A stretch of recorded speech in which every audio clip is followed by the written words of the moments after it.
Hello everyone. Today we are learning English vocabulary with the help of Hindu news paper. Hindu news పేపర్ని లోని ఒక article చదువుతూ మనం వాటి యొక్క తెలుగు అర్థాలని స్పష్టంగా నేర్చుకుందాం. దీని ద్వారా మనకు సెంటెన్స్ ఫార్మేషన్స్ కానీ కష్టమైన పదాలు ఉన్న సెంటెన్స్ని కూడా చాలా కాన్ఫిడెంట్గా చదువుకొని అర్థం చేసుకునే స్కిల్ వస్తుంది. సరేనా? దీనికోసం నేను ఈరోజు స్పోర్ట్స్ పేజ్ తీసుకున్నాను. స్పోర్ట్స్ పేజ్లో మనం India versus south Africa test match జరిగింది కదా, ఇది డే 4 అయిపోయిన తర్వాత డే 5 రోజు morning Hindu news paper. So అది మనం తీసుకుందాం and will now start reading this paper along with the Telugu meanings. Okay, so ఇక్కడ ఆర్టికల్లో ఏం మెన్షన్ చేసింది? Clinical Proteas on the cusp of glory. ఏంటది? Clinical Proteas on the cusp of glory. And South Africa వాళ్ళు మనకు almost గెలుపు చేరువలో ఉన్నారు అని చెప్పడానికి ప్రయత్నం చేశాడు ఈ ఆర్టికల్ రాసిన అతడు. దానికి ఎటువంటి పదాలు యూజ్ చేశాడు చూడండి. క్లినికల్ అంటే మీనింగ్ ఏంటి? ఎఫిషియంట్, ప్రిసైజ్, ఎఫెక్టివ్ అంటే చాలా ఖచ్చితమైన ప్లాన్తో వచ్చారు, ఖచ్చితమైన స్ట్రాటజీతో వచ్చారు వాళ్ళు. ఓకే, పర్ఫెక్ట్ స్ట్రాటజీతో వచ్చి పర్ఫెక్ట్ ఎగ్జిక్యూట్ చేశారు. అలా ఒక ఎఫెక్టివ్గా పర్ఫెక్ట్ ప్లాన్తో ఎగ్జిక్యూట్ చేసినప్పుడు మనం అక్కడ క్లినికల్ అనే పదం వాడతాం. Okay, ప్రోటీస్. Okay, ప్రోటీస్. What is the meaning of ప్రోటీస్? First దీని మీనింగ్ రాసుకుందాం. ఎఫిషియంట్. ప్రోటీస్ అంటే ఏంటి? ప్రోటీస్ అనేది జనరల్గా సౌత్ ఆఫ్రికా యొక్క నేషనల్ ఫ్లవర్ పేరు. మనం సౌత్ ఆఫ్రికన్ క్రికెట్ టీంని ప్రోటీస్ అంటాం. ఓకే, సో వాళ్ళని డైరెక్ట్ ఎస్ఏ క్రికెట్ టీం అట్లా అనకుండా కొంచెం మంచి అలంకారప్రాయంగా ఉంటుందని అట్లా ప్రోటీస్ అని పిలుస్తారు. మనం జనరల్ క్రికెట్ టీం కూడా ప్రోటీస్ అని పిలుస్తాం. అదే ఆస్ట్రేలియన్ టీం అనుకో కాంగరూస్ అంటాం. న్యూజిలాండ్ అయితే బ్లాక్ క్యాప్స్ అంటాం. వెస్టిండీస్ వాళ్ళైతే వాళ్ళు కరేబియన్ ఐలాండ్ కదా వెస్టిండీస్ ఉండేది, కరేబియన్స్ అంటాం. అట్లా ఇక్కడ ప్రోటీస్ అనే పదం అతను సౌత్ ఆఫ్రికా నార్మల్గా వాడకుండా ఇలా చెప్పడానికి చూస్తున్నాం. South African national flower is called Protea, అందుకే ప్రోటీస్ అన్నారు. Next, on the cusp, C U S P, cusp అంటే ఏంటి? విజయపు అంచుల్లో ఉన్నారని చెప్పాను కదా. సో ఏదైనా మనం ఆల్మోస్ట్ అవుతుంది, at the edge of doing it, ఇంకొంచెం చేస్తే అయిపోద్ది, అలా అనే పదంలో కస్ప్ అనే పదం వాడదాం. దీని మీనింగ్ ఏంటి?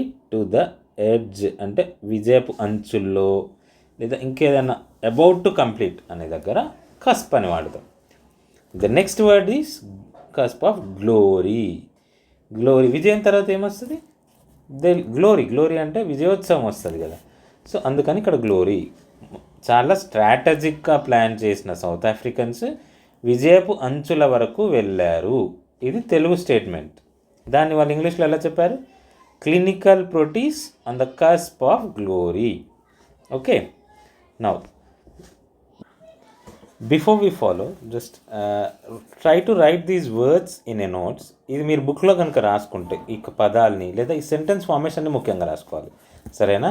విజయోత్సవం అంచులో ఉన్న వాళ్ళని ఎలా పలికారు, ఎలా స్టేట్మెంట్ ఫామ్ చేశారు అని మీకు అనిపించినప్పుడు మీరు పైన మీ భాషలో తెలుగులో రాసుకొని దాని కింద ఇంగ్లీష్లో ఇది రాసుకోవడానికి ప్రయత్నం చేయండి.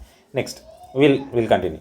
8 Indian wickets stand between Bavuma's men and 2-0 series sweep. Okay, 8 వికెట్లు పడతాయి. ఆల్రెడీ 2 వికెట్లు పడ్డాయి, ఇంక 8 వికెట్లు పడితే బౌమాస్ మెన్ గెలుస్తారు విత్ 2-0 స్వీప్తో. ఇంతవరకు మనల్ని ఎవరు స్వీప్ చేయాలి అంటే వీళ్ళు లాస్ట్ టైం మనల్ని స్వీప్ చేసింది మోర్ దెన్ 2 decades బిఫోర్, అందుకని స్వీప్ చేస్తారు.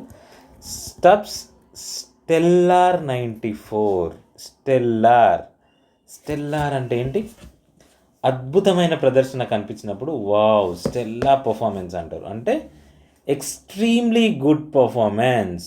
ఓకే, ఎక్స్ట్రీమ్లీ గుడ్ పర్ఫార్మెన్స్ ఉన్నప్పుడు మనం స్టెల్లార్ అని వాడతాం. Okay, what a stellar performance by Vijay Hazare trophy. అట్లా అంటే ఎక్కువ అద్భుతమైన పర్ఫార్మెన్స్ ఉన్నప్పుడు స్టెల్లార్ అని వాడతాం. Steps stellar 94 helps visitors declare at 260 for the 5, setting the host and humongous అంటే మీనింగ్ ఏంటి? హ్యూమంగస్ టార్గెట్ అంటే చాలా పెద్ద టార్గెట్. సో హ్యూమంగస్ అనే పదాన్ని ఎప్పుడు వాడాలి? ఎక్స్ట్రీమ్లీ లార్జ్ కాదు, ఎక్స్ట్రీమ్లీ లార్జ్. ఓకే, చాలా చాలా పెద్ద టార్గెట్, లార్జ్ కన్నా చాలా పెద్దది. అలాంటప్పుడు హ్యూమంగస్ అని వాడతాం మనం హ్యూమంగస్కి ఇంకొక ఓన్ సెంటెన్స్ రాసి చెప్పండి మీరు కామెంట్స్లో. మీరు హ్యూమంగస్ని ఎటువంటి సందర్భాల్లో వాడచ్చు, దీన్ని మీ ఓన్ సెంటెన్సెస్లో కామెంట్ చేసి చెప్పండి, సో దట్ మీకు కూడా గుర్తుంటుంది. ఒక సెంటెన్స్ మీరు ఫామ్ చేస్తే మీకు కూడా గుర్తుంటుంది. ఫైన్. ఎక్స్ట్రీమ్లీ లార్జ్ అనే సందర్భంలో హ్యూమంగస్ అని వాడతాం. మీరు మీ వర్డ్స్లో ఒక ఓన్ సెంటెన్స్ రాసి చెప్పండి. Humongous target of 549. The home team loses Jaiswal and Rahul in the second innings in its penultimate. Penultimate అంటే ఏంటి? నిన్న -4 కదా, జనరల్లీ టెస్ట్ మ్యాచ్ 5 days ఉంటుంది. సో లాస్ట్ బట్ 1 ఎక్కడైనా దాన్ని పెనల్టిమేట్ అంటారు.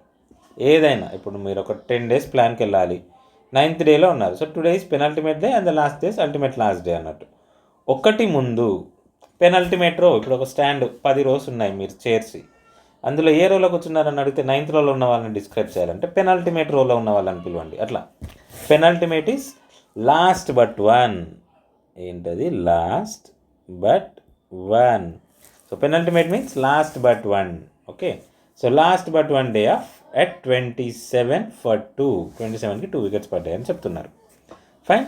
చూడండి, మనం ఒక పారాగ్రాఫ్లో జస్ట్ 1 హెడ్డింగ్లో ఎన్ని మీనింగ్స్ తెలుసుకున్నాం. క్లినికల్ అంటే ఎఫిషియంట్, ప్రిసైజ్, ప్రోటీస్ అంటే సౌత్ ఆఫ్రికన్ టీమ్స్ని అలా అంటారని, కస్ప్ అంటే అంచుల్లో, విజయపు అంచుల్లో లేదా ఇంకేదైనా అంచు వరకు అనుకున్నప్పుడు ఇలా వాడాలి. అట్లని పాలు అంచు వరకు పొంగిందో తాపిన అన్నప్పుడు milk was at the cusp అనకూడదు. ఓకేనా? Cusp is something related to victory, అలాంటప్పుడు విజయపు అంచులు అని చెప్పాను కదా, అలాంటి సందర్భంలోనే వాడతారు. గ్లోరీ అంటే మీకు అర్థమైంది, విజయోత్సవం లాంటిది. హ్యూమంగస్ అంటే ఎక్స్ట్రీమ్లీ లార్జ్. దీని గురించి ఓన్ సెంటెన్స్ కామెంట్లో చెప్పండి.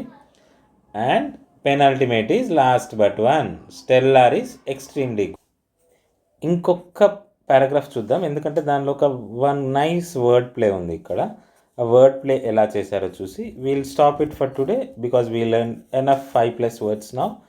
మీరు ఇంకొన్ని వర్డ్స్ ఇందులోంచి చూడడం కానీ, మీరు ఏదైనా వర్డ్స్ ఇంకేదైనా వేరేలాగా ఉన్నాయా నాకు చెప్పాలి. Okay, south Africa held all the cards అన్నారు. ఆల్ ద కార్డ్స్ అంటే ఏంటి? వాళ్ళు ఏం పత్తాలు ఆడుతురా? కాదు. మరి ఆల్ ద కార్డ్స్ అని ఎందుకు అన్నారు అంటే వాళ్ళ చేతిలోనే గేమ్ని ఎలా డ్రైవ్ చేయాలనేది ఉంది.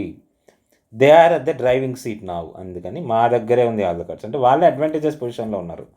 మన దగ్గర ఏదో అద్భుతం జరుగుతుంది తప్ప మన ముందుకెళ్ళే పరిస్థితి లేదు. They have all the cards to win. వాళ్ళు ఏం చేసినా ఎక్కువ వాళ్ళకి అవకాశాలు ఉన్నాయి కాబట్టి south Africa held all the cards అని చెప్పారు. ఇట్లా ఒక నార్మల్ స్టేట్మెంట్ని ఎలా వాళ్ళు ఈ సందర్భానికి వాడారనేది చూడండి. South Africa held all the cards in the day 4 of the second and final test as it start to press for the first series victory. Okay, so that's it for today. We'll stop it for today because we have already learned some good number of words along with the sentence formation. ఈ రోజుకి సరిపోతుంది. మనం పోను మీ యొక్క feedback బట్టి ఇంకొన్ని పెంచుతూ పోదాం. But for now that's fine. మీరు ఇవన్నీ ఒక దగ్గర రాసుకుంటారు. మీరు ప్రతిదానికి మీ ఓన్ వేలో ఏదైనా ఒక సెంటెన్స్ ఫామ్ చేసి మనకు చెప్తే మేము దానిలో ఏమైనా కరెక్షన్స్ ఉన్నా చెప్తాను. దానివల్ల మీకు కూడా గుర్తుంటుంది. When you right and sentence by your own, it helps your subconscious brain to understand the meaning of the word within your brain. So next time మీరు డిక్షనరీ ఏంటి, దీని అర్థం ఏంటి అని అనుకోరు, మీరే వాడతారు. ఓకే, అందుకోసం మీరందరూ ఈ వర్డ్స్కి కొంచెం మీ ఓన్ సెంటెన్సెస్లో ఈ వర్డ్స్ని వాడి కామెంట్ సెక్షన్లో చెప్పండి. Thanks for the day. Let's meet again tomorrow. Also, one more last thing is just please like and subscribe to our channel so that you will definitely get value as we travel together. Bye.